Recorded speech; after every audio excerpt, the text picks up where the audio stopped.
अवधूत चिंतन श्री गुरुदेव दत्त श्री स्वामी समर्थ महाराज की जय। स्वामी दत्त सेवा या चॅनलवर तुम्हा सर्वांचे खूप खूप स्वागत। तुम्हा सर्वांचं आरोग्य उत्तमच राहू दे, राहिलेलं आयुष्य आरोग्यदायी जाऊ दे, तुम्हा सगळ्यांना दीर्घ आयुष्य मिळू दे अशी मी स्वामीचरणी प्रार्थना करते। माझ्या व्हिडिओला सुरुवात करते। व्हिडिओ हा जो आज मी सांगणार आहे तो अतिशय महत्त्वाचा आहे, स्किप न करता बघा आणि संपूर्ण माहिती सांगितली त्याप्रमाणे करा। ह्या व्हिडिओमध्ये तुम्हाला कर्जमुक्तीमधून कर्जातून मुक्ती मिळण्यासाठी आणि मनातील सर्व मनोकामना पूर्ण करण्यासाठी उपाय सांगणार आहे। अतिशय प्रभावी उपाय, भगवान शंकराचा उपाय आहे।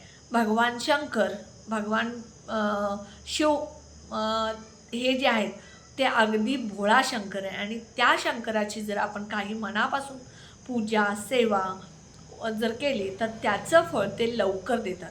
म्हणून तुम्हाला मी सांगते ही सेवा अतिशय प्रभावी आहे, नक्की करा। उपाय कधी करायचे आहे बघा, 13 जुलै आणि 14 जुलै। 13 जुलै आणि 14 जुलैला आलेले हे अमावस्या। ही अमावस्या जी आहे सोमवारी सोमवार आणि मंगळवार 2 दिवस अमावस्या आहे। सोमवारी येणारी जी अमावस्या असते तिला सोमवती अमावस्या म्हणतात आणि ही अमावस्या नेहमीच येत असते, पण ह्या वेळेला बऱ्याच वर्षांनी मंगळवारी जी अमावस्या आल्या तिला भौमवती अमावस्या म्हणतात। आणि या दोन्ही दिवशी तुम्हाला कर्जातून मुक्ती मिळण्यासाठी मनासारखे आपल्या आयुष्यात सगळ्या गोष्टी मनोकामना पूर्ण होण्यासाठी उपाय। मग तुमच्या मनात कोणतीही मनोकामना असू दे ती पूर्ण, नोकरी असेल, मुलांचा व्यवसाय असेल, मुलांची नोकरी असेल, तुम्ही नोकरी करत असाल त्यामध्ये प्रमोशन होत नसेल, पगार वाढ होत नसेल, त्यासाठी तुम्ही स्वतः व्यवसाय छोटा मोठा करताय, ते तुमच्या व्यवसायात काय अडचणी असतील, व्यवसाय चालत नसेल त्यासाठी असेल। त्यानंतर बघा तुमच्या मुलांची लग्न, मुलांच्या नोकऱ्या, मुलांना संतान प्राप्ती किंवा अजून काय घरामध्ये आर्थिक अडचणी असेल, आजारपण असेल, ह्या सगळ्यासाठी अतिशय प्रभावी हे उपाय मी सांगणार आहे, नक्की करा। आता येणारी अमावस्या आहे ती सोमवती आणि भौमवती अमावस्या। सोमवती अमावस्येला आणि भौमवती अमावस्येला 13 जुलै आणि 14 जुलैला दोन्ही दिवस तुम्हाला शिव मंदिरात जायचे। सकाळी आंघोळ करून लवकर उठायचं त्या दिवशी आणि आंघोळ करायची, स्वच्छ धुतलेले पांढरे वस्त्र परिधान केले तर अतिशय चांगलं। तुमच्याकडे पांढरे वस्त्र नसतील तर पिवळं, पोपटी, गुलाबी, लाल हे घालू शकता, पण निळा आणि काळा, डार्क निळा आणि काळा रंग सोडून तुम्ही घालू शकता। शक्यतो लाईट कलरचे कपडे घातले तर अतिशय चांगलं।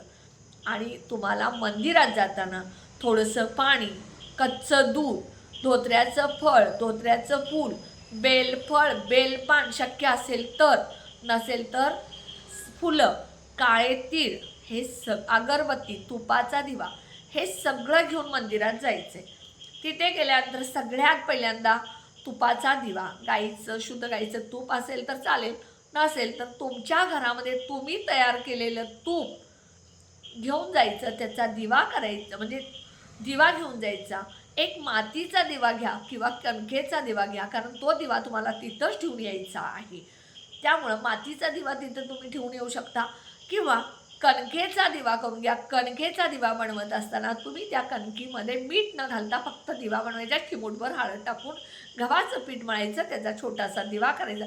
छोटासा म्हणजे कमीत कमी प्रज्वलित केल्यानंतर 1 तासभर तर तो दिवा त्या महादेवाच्या समोर राहिला पाहिजे, अशा पद्धतीनं दिवा बनवायचा। हा दिवा पहिल्यांदा प्रज्वलित, दिवा लावत असताना 2 वाती घालायच्या, शुद्ध गाईचं तूप किंवा तुमचं जे दूध आहे, तूप घरचं आहे ते घालायचं, चिमूटभर हळद टाकायची त्यामध्ये आणि दिवा प्रज्वलित करायचा। हा दिवा ठेवत असताना खाली त्या दिव्याला ठेवायचं नाही, कारण हा दिवा जर तुम्ही जमिनीवर ठेवला तर धरणी मातीला समर्पित होतो। म्हणून तुम्ही त्या दिव्याखाली थोडेसे तांदूळ किंवा फुलाच्या थोड्याशा पाकळ्या ठेवायच्या आणि त्यानंतर तुम्ही सगळ्यात पहिल्यांदा भगवान शंकराच्या पिंडीवर, महादेवाच्या पिंडीवर पाणी अर्पण करायचं, त्यानंतर दूध अर्पण करायचं आणि त्यानंतर तुम्ही थोडेसे काळे तीळ, अखंड तांदूळ अर्पण करायचे। पांढरे तांदूळ अक्षता तयार करायचे, पांढरे तांदूळ घालायचे। त्यानंतर धोत्र्याचं फळ किंवा फूल असेल, बेलाचं फळ किंवा बेलपान असेल, हे सगळं अर्पण करायचं। थोडंसं गोड मिठाई काय जे असेल, साखर किंवा अजून तुमच्याकडे काय मिठाई असेल ते न्या, तिथे नैवेद्य दाखवा आणि तिथेच बसून 108 वेळा ओम नमः शिवायचा मंत्र म्हणायचा. मग पुरुषांनी ओम नमः शिवाय म्हणायचं आणि स्त्रियांनी नमः शिवाय म्हणायचं. तुम्हाला हे शक्य नसेल तर सांब सदाशिव हे 108 वेळा म्हटला तरी चालेल. शक्य असेल तिथं तर तुम्हाला म्हणायचं तेवढं तर म्हणजे शिवलेला अमृतचा 11वा अध्याय वाचायचा. नाहीतर 108 वेळा तुम्ही ओम नमः शिवाय किंवा सांब सदाशिव म्हणू शकता. त्यानंतर बघा, त्यामुळं काय होईल, तुमच्या कर्जाचा सगळा तुमचा जो डोक्यावरचा भार आहे, कर्ज आहे, ते सगळं निघून जाईल. आणि कर्जमुक्तीसाठी तुम्हाला तिथेच मंदिरात बसून मंगळ कवच किंवा मंगळ चंडिका स्तोत्र वाचायचं आहे. हे तुम्हाला यूट्यूबला मिळून जाईल. ते तुम्ही यूट्यूबला काढून तिथं बघत म्हटला, यूट्यूबला काढायचं आणि त्याच्यावरून तुम्ही बोट फिरवत जरी म्हटला तरी चालेल. हे तिथं करायचं. सकाळी तुम्हाला 13 जुलैला आणि 14 जुलैला सोमवारी मंगळवारी सकाळी शक्य नसेल तर संध्याकाळी तरी तुम्ही मंदिरात जाऊन हा उपाय करायचा. मग आता पाऊस आहे, मंदिर लांब आहे, त्यांनी घरी करू शकता.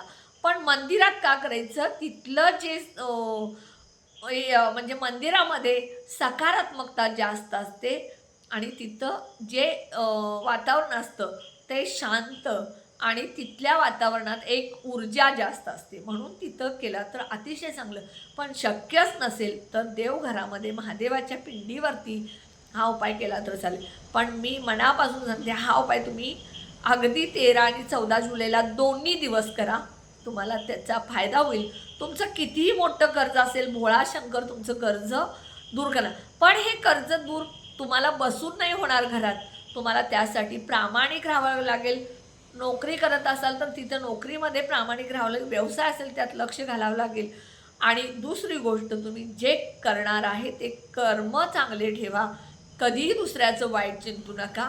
तुम्ही दुसऱ्याचं चांगलं जर करत गेला तर तुमचं कधीही चांगलं होतं. हा माझा स्वतःचा अनुभव आहे. मी तुम्हाला नेहमी सांगते, माझा दुश्मन जरी असला तरी मी त्याचं चांगलं चिंते. कारण त्याच्याबद्दल त्याचं वाटोळ होऊ दे, त्याचं असं होऊ दे, त्याचं तसं होऊ दे, कधीही बोलत नाही. तुम्ही या गोष्टी टाळा आणि स्वतः अनुभव घ्या. दुसऱ्याचं भलं केलं तर आपलं भलं व्हायला वेळ लागत नाही. स्वामी समर्थ महाराजांनी सांगितलेलं आहे, तुम्ही सगळ्यांचं चांगलं करा. आणि म्हणून तुम्हाला सांगते, कर्म चांगले ठेवा, कष्ट करा, मेहनत करा. कष्ट मेहनत तर करायलाच पाहिजे. काम केल्याशिवाय तुमचं कर्ज फिटणार नाही. मी उपाय सांगितला आहे, तुम्ही उपाय करणार आणि मला मेसेज कमेंट बॉक्समध्ये, ताई मी एवढं करतो पण कर्ज फिटत नाही. कष्ट करा, रात्रीचा दिवस करा. तुम्हाला कर्ज झाले ना, कर्ज फेडण्यासाठी तुम्हाला जादा 4 तास काम करायला लागलं तर चालेल. पण कष्ट करून हे कर्ज प्रामाणिक फेडा. कुणाचाही 1 रुपया चुकवू नका, बुडवू नका.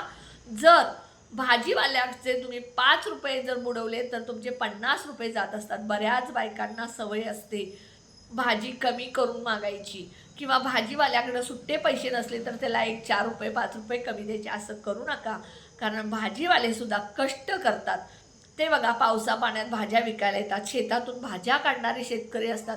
शेतकऱ्याला तर कधीच फसवू नका. कारण त्यानंतर तुमच्यासाठी खूप केलेलं असतं. शेतात नांगरणं, पेरणं, काढणं, ते व्यवस्थित म्हणजे पावसाळ्यात त्याची निगा राखून ते स्वच्छ धुवून पेंडी बांधून ते विकायला आणेपर्यंत त्याला कष्ट असतं.